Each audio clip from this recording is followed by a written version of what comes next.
This is not just a story. It's a warning, a reflection, a truth that many realize too late. You're watching Elder Heart, where stories speak from the soul. If you've ever wondered what truly matters in life, don't skip this one. To know full story, watch complete video till end. I spent 42 years of my life chasing one thing: success. Not happiness, not memories, just success. I woke up before the sun, left the house when my children were still asleep, and returned long after they had gone to bed. I climbed every rung of the corporate ladder, shaking hands, signing deals, collecting awards that now sit in a dusty cabinet no one opens. I never missed a single meeting, a flight, or a deadline. But I missed birthdays. I missed anniversaries. I missed bedtime stories and scraped knees. I missed the sound of my daughter laughing as she danced around the living room. I missed the tears my wife quietly wiped when I forgot our anniversary for the third year in a row. I missed Sunday breakfasts. I missed slow walks and silly questions. And when I finally hung up my suit and tie for the last time, when the applause at the farewell party faded, I came home to a house that felt more like a museum than a home. That's when it hit me. I didn't just sacrifice time, I sacrificed life itself. The office farewell was warm.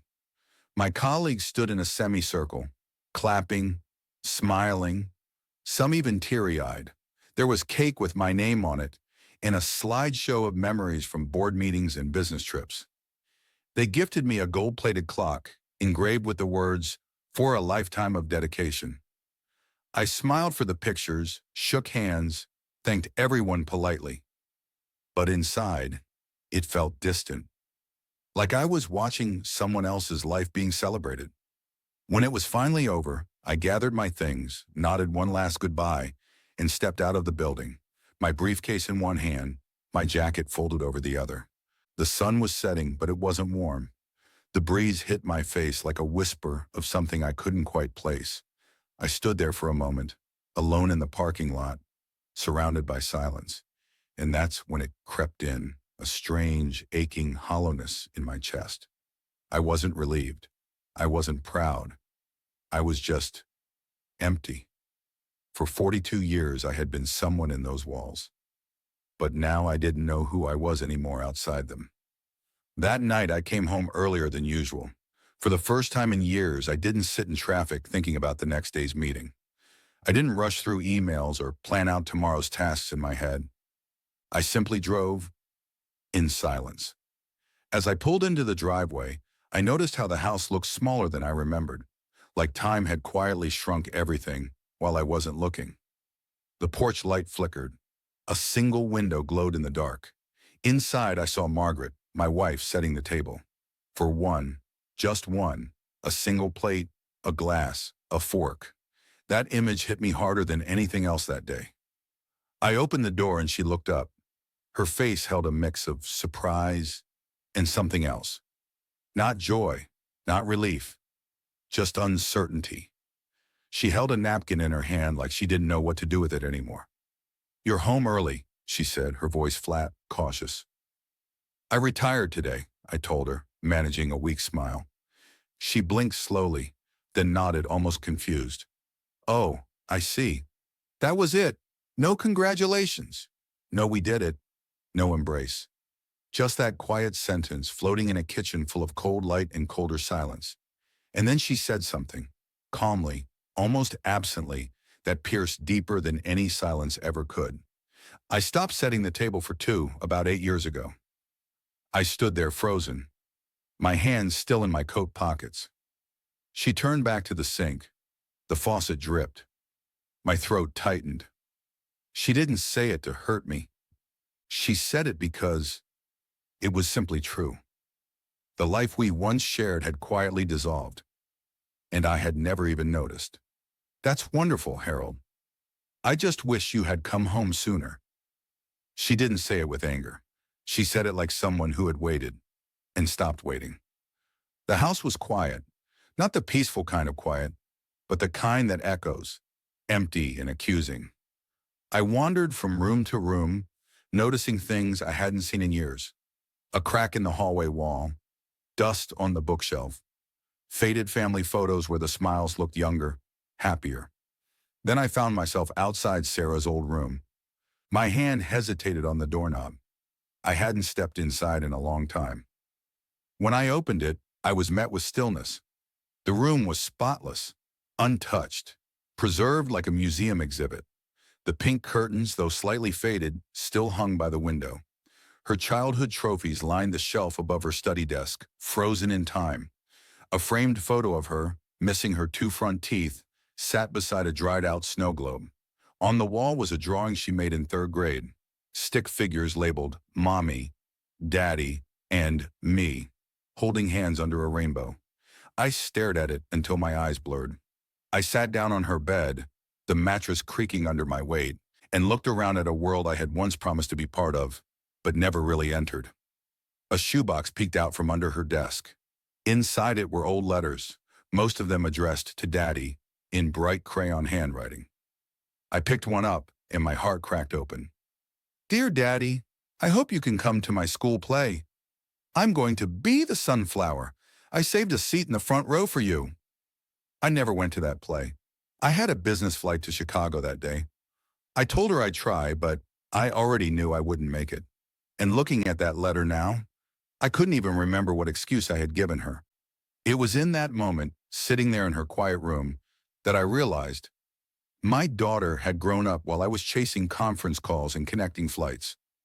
I had watched her life like a stranger watching through a window, close enough to see, but never close enough to touch.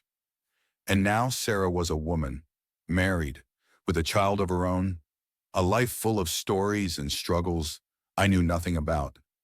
I didn't even know my grandson's favorite color, or his middle name, or whether he liked dinosaurs or outer space.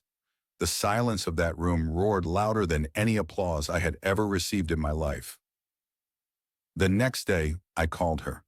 She answered politely, like I was a distant uncle. I asked if I could visit. She hesitated, then said yes. I bought toys for my grandson, Ethan. Books, a kite. I imagined us in the yard laughing. But when I got there, he didn't look up from his tablet. He didn't even call me Grandpa. I was just a name. A stranger who had suddenly appeared. Too late. We sat on the couch. I tried to talk. Sarah smiled politely, but her eyes were tired, cold. She said, "You know, Dad, I used to wait by the door for you. Every night, I'd hear a car pass and think, that's him. But you never came home early. Not once." I had no reply, just shame, guilt, regret. That night I went through my old briefcase, found a small folder Sarah had once made. Inside were crayon drawings, scribbled words like, "Dear Daddy, I miss you. Please come to my recital. I got 100 marks today. I wish you had seen it." Each note was a tiny scream from the past, and I never heard any of them. I walked into the kitchen. Margaret was reading. I said, "I think I've wasted my life." She didn't argue. She just whispered, "It's not over, Harold, but you have to choose what matters, now." That night, I wrote a letter to Sarah. I chased promotions and forgot the sound of your voice. I remembered client names and forgot your favorite color. I was working for you, but never with you. And I am so deeply sorry. I left the letter on her porch. 3 days later, she called me. She was crying. "Dad, I didn't know you remembered. I didn't know you cared." And that was the beginning. From then on, I visited every weekend. Slowly, Ethan warmed up to me. We played chess. We went to the lake. I taught him how to ride a bike. And once, when he fell and looked up at me with teary eyes, he whispered, "Thanks, Grandpa." It felt like forgiveness. Margaret and I began to rediscover each other. We planted flowers, cooked meals together, danced slowly in the living room to the radio. She smiled more. I smiled more. But deep inside, a question still haunts me. Why did I wait so long?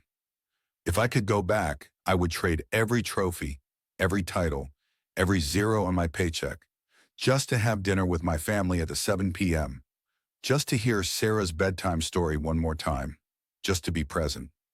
Because in the end, it's not about how you spent your money. It's about how you spent your time.